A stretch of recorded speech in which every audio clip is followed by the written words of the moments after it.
YouTube में बहुत ज़्यादा वीडियो है जहाँ पे ये मेंडली रेफरेंस मैनेजर को प्री वर्जन को यूज करके पेपर में रेफरेंस डाला जा रहा है, उसके बाद रेफरेंस निकाला जा रहा है, ऐसे दिखाता है। एक्चुअली वो होता नहीं है, वो जो है पेड वर्जन में होता है। इसका जो प्री वर्जन में जो है वो सिर्फ प्रीव्यू का ऑप्शन देता है, वो रेफरेंस डालने का ऑप्शन नहीं देता है मेंडली में। तो मेंडली में जो है वो ये जो है फ्री सॉफ्टवेयर नहीं है, तो ये जो है पेड सॉफ्टवेयर है।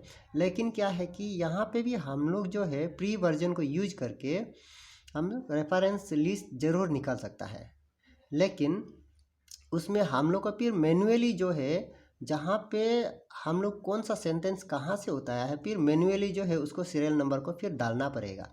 फिर यहाँ से जो प्री वर्जन से जो रेफरेंस लिस्ट निकलता है तो वहाँ पे बहुत ज़्यादा कमियाँ होता है। जैसे ढंग से और रेफरेंस नहीं आना, तो वो सब को हम लोग जो है मैनुअली जो है पूरा आपको चेक करके एडिट करना पड़ेगा। आपका जो सोर्स पेपर जहाँ से लिया है वहाँ का रेफरेंस को फिर वापस देख के फिर मैन्युअली लगाना पड़ेगा। कोई कोई तो ढंग से आता है, लेकिन कोई कोई जो है ढंग से नहीं आता है प्री वर्जन में। तो जो सोच रहा है कि मेंडली को प्री वर्जन को यूज़ करके मैं रेफरेंस निकालता हूँ, तो वो जो है ठीक नहीं है। तो इसका पेड वर्जन में ही वो सब फैसिलिटीज़ है, इसका प्री वर्जन में वो सब नहीं है। यहाँ पे रेफरेंस निकलता है और वो भी ढंग से निकलता नहीं है। तो चलिए आज देखते हैं यहाँ से प्री में कैसे रेफरेंस लिस्ट को निकाला जाए, या मेंडली रेफरेंस मैनेजर को यूज करके। तो यहाँ मेंडली रेफरेंस मैनेजर को जाना है, यहाँ सब इंस्टॉल करना पड़ेगा, ये सब प्लग इन करके इंस्टॉल करके तो ये सब करना पड़ेगा, रजिस्टर करना पड़ेगा। तो मैंने ये सब किया हुआ है।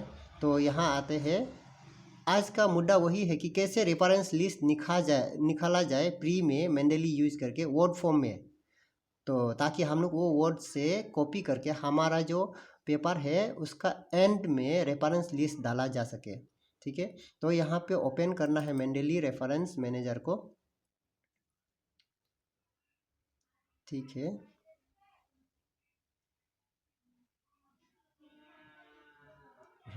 तो यहाँ पे यहाँ पे देख रहा है कि Mendeley reference manager file edit tools.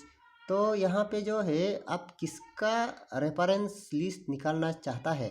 जैसे मुझे ये पेपर 4 का है, मेरा पेपर 4 का अगर मुझे रेफरेंस लिस्ट निकालना है तो यहाँ पे इसमें क्लिक करना है, सबको सिलेक्ट कर देना है। सबको सिलेक्ट करने का बाद में यहाँ पे कॉपी एज करना है। तो कॉपी एज, तो यहाँ पे आप कौन सा फॉर्मेट में आप रेफरेंस लिस्ट को निकालना चाहता है वो फॉर्मेटेड, ये आप उसको जो है चेंज कर सकता है। चेंज साइटेशन स्टाइल को यहाँ चेंज कर सकता है। जैसे ये करेंटली सेलेक्टेड ये क्या IEEE, तो इसको चेंज साइटेशन करेगा तो यहाँ पे हम लोग चेंज कर सकता है। तो यहाँ देखिए अमेरिकन साइकोलॉजिकल एसोसिएशन, तो अमेरिकन मेडिकल एसोसिएशन, तो ऐसे करके यहाँ पे जैसे नेचर, अगर नेचर को सिलेक्ट करता है तो यहाँ उस स्टाइल में सेलेक्ट करेगा तो यहाँ सेलेक्ट, उसका बाद इसको जस्ट क्रॉस कर देना है। फिर यहाँ वापस वही जाना है कॉपी एज में जाना है। उसका बाद फॉर्मेटेड साइटेशन में जाना है। तो फॉर्मेटेड साइटेशन को क्लिक करना है, तो कॉपी कर दिया। ये देखिए बोल रहा है कॉपिंग फॉर्मेटेड साइटेशन, ये कॉपी हो गया। तो क्या करना है, तो इसको मिनिमाइज करके वर्ड को निकालना है, ये MS वर्ड को निकालने का बाद में यहाँ ओपन करना है। ओपन करके यहाँ पे पेस्ट कर देना है। तो ये हो गया है, वहाँ से वो मेंडली से जो है ये आपका रेफरेंस लिस्ट आ गया है। देखिए 1 2 3 करके, लेकिन ये जो 1 है वो मेरा पेपर का जो रेफरेंस 1 नहीं है। तो वो चीज़ को ध्यान में रखना है। ये जो मेरा पेपर में ये 1 जो है कहीं दूसरा जगह हो सकता है, इसलिए इसको ये सब नंबर को जो है फिर पेपर का एंड को वो जो देख के तो मुझे इसको वापस मैन्युअली एडिट एंटर करना पड़ेगा कि कौन सा वाला रेफरेंस कौन सा नंबर में है मेरा पेपर में। ये जैसे पाइप रेफरेंस नंबर बता रहा है वो मेरा पिप वाला में नहीं है, तो ऐसे में कौन सा में है, कौन मेरा ये जो पिप वाला रेफरेंस है मेरा पेपर में कौन सा वाला नंबर में है, उसको मुझे मैन्युअली यहाँ पुट करना पड़ेगा। फिर बाद में इसको कॉपी करके वहाँ पेस्ट कर सकता है मेरा पेपर में। तो यहाँ फिर प्रॉब्लम क्या है बोलने से, यहाँ रेफरेंस कोई रेफरेंस ढंग से आता नहीं है। यहाँ देखिए कहाँ पे कहीं पे ढंग से नहीं आता है कोई रेफरेंस जो है। जैसे इसने बोल दिया कि ये जो 32 वाला देखिए यहाँ गुप्ता तीके ये application of zinc oxide various और उसके बाद यहाँ पे सिर्फ ऐसे लिखा है। तो ये इसका जो है जो एक्चुअल पेपर में जाएगा तो ऐसे नहीं है।